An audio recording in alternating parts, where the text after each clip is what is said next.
Hello दोस्तों date है आज की 18 दिसंबर 2020 और स्टार्ट करेंगे आज की आंसर राइटिंग। तो अभी तक हम पॉलिटी पेपर 2 उसके अंदर में 2 टॉपिक कर चुके हैं। एक आता है basic structure of Indian constitution, दूसरा अमेंडमेंट वाला टॉपिक, जो कि अमेंडमेंट वाला टॉपिक काफ़ी इंपॉर्टेंट भी है, इसकी काफ़ी वेटेज भी है और ये इसके अंदर में हमारे 1 साल छोड़ के क्वेश्चन आने के चांसेस काफ़ी ज़्यादा होते हैं, बिकॉज ये काफ़ी न्यूज़ के अंदर होते हैं।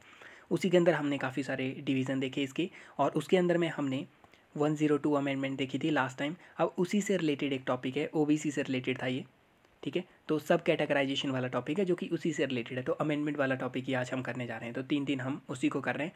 उसके बाद हम नेक्स्ट टॉपिक कवर करेंगे। ये इस साल के मेंस के लिए काफ़ी इंपॉर्टेंट है। अगर आप दे रहे हो तो इंपॉर्टेंट है, अदरवाइज़ नहीं दे रहे तो नेक्स्ट ईयर के लिए भी ये सब चीज़ें तो आपको करनी ही पड़ती हैं। मतलब इसमें आप कुछ भी नहीं बोल सकते। रिजर्वेशन एक काफ़ी इंपॉर्टेंट टॉपिक है जिसके बिना मेंस के अंदर आप नहीं जा सकते।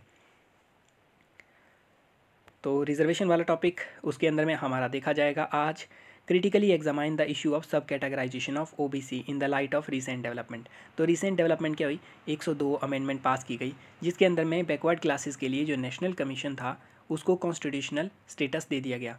अब उसके ऊपर में उसको ऑब्जेक्टिव जो उसका मैंडेट है उसके अंदर उसको बोला है आपको डेवलपमेंट इंश्योर करनी है एससीज़ की, सॉरी ओबीसीज़ की डेवलपमेंट इंश्योर करनी है, बैकवर्ड क्लासेस की। अब डेवलपमेंट इंश्योर करने के लिए यहाँ पे एक इशू ये आता है कि उनको 27% रिजर्वेशन दी गई मंडल कमीशन 1980s के अंदर में। मंडल कमीशन के अनुसार उनको 27% रिजर्वेशन दे दी गई, लेकिन इशू ये आता है कि वो रिजर्वेशन यूनिफॉर्म तरीके से सब लोगों को नहीं मिल पाई। तो जिस तरीके से हमारी डिफरेंट कास्ट के अंदर होता है, जैसे SC ST के अंदर में जो ऑब्वियस थिंग होती है कि जो अपर स्टेटा के ऊपर लोग होते हैं उनको सारा बेनिफिट मिलता है। जैसे फार्मर्स की बात करते हैं, उनको काफ़ी सारे आप सुविधाएं देंगे, लेकिन वो मैक्सिमम जो है वो जो अपर स्टेटा के फार्मर हैं उनको बेनिफिट करवाती हैं, और नीचे वाले जो हैं उनको उतना बेनिफिट नहीं मिलता।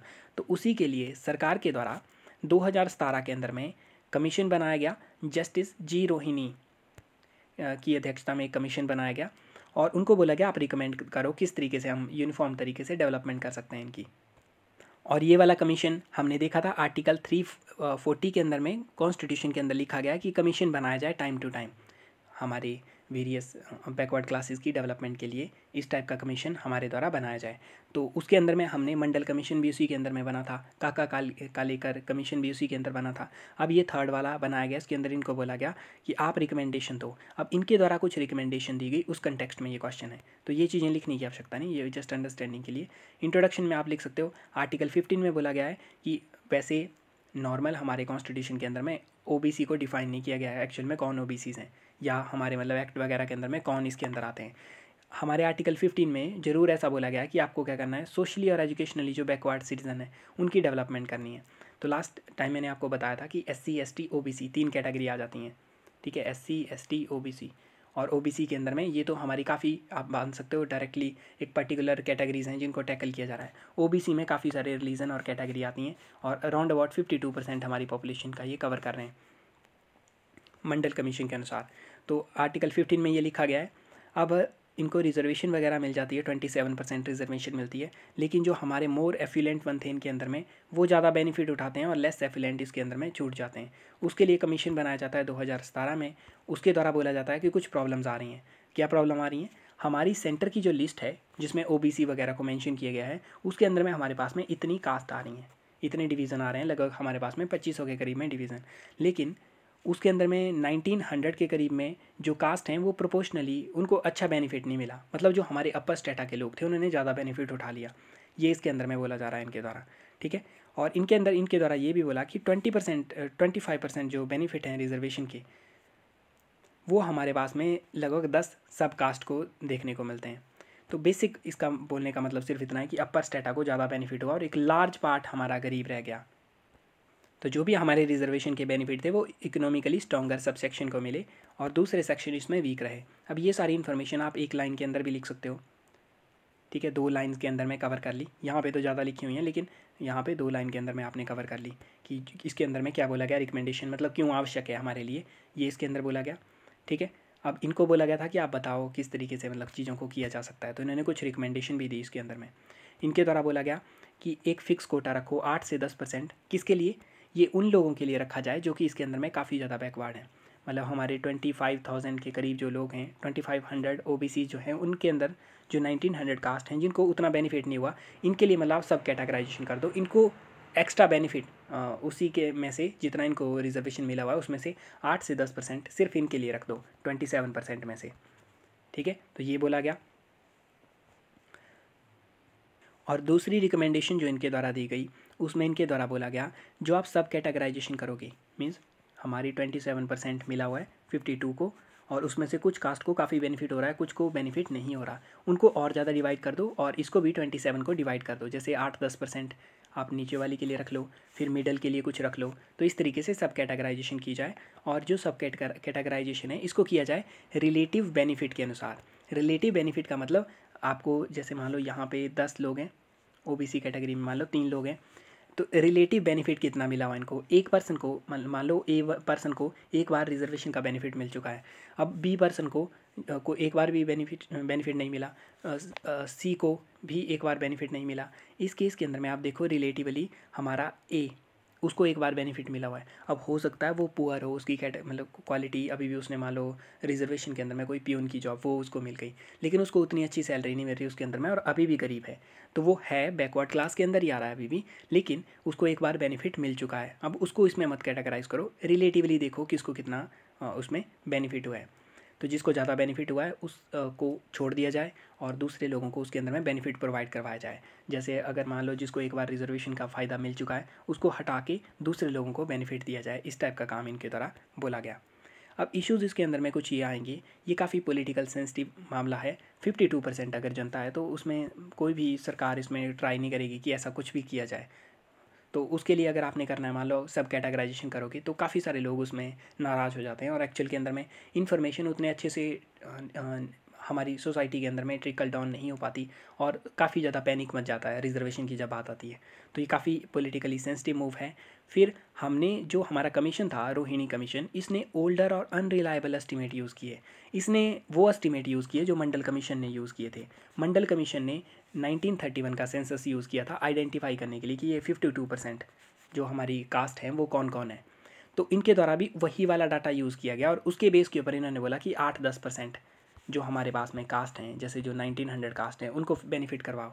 लेकिन अभी काफ़ी ज़्यादा डायनामिक्स चेंज हो चुके हैं और हमें socio economic caste census data 2011 वाला यूज़ करना चाहिए। जिनको इसके बारे में नहीं पता, ये काफ़ी इंपॉर्टेंट टॉपिक है। जो socio economic caste census data है मेंस के लिए भी काफ़ी इंपॉर्टेंट है और प्रीलिम के अंदर में भी क्वेश्चन आ सकता है कौन कौन सी मिनिस्ट्री के द्वारा इसको जारी किया जाता है, तो इसके बारे में कवर कर लेना।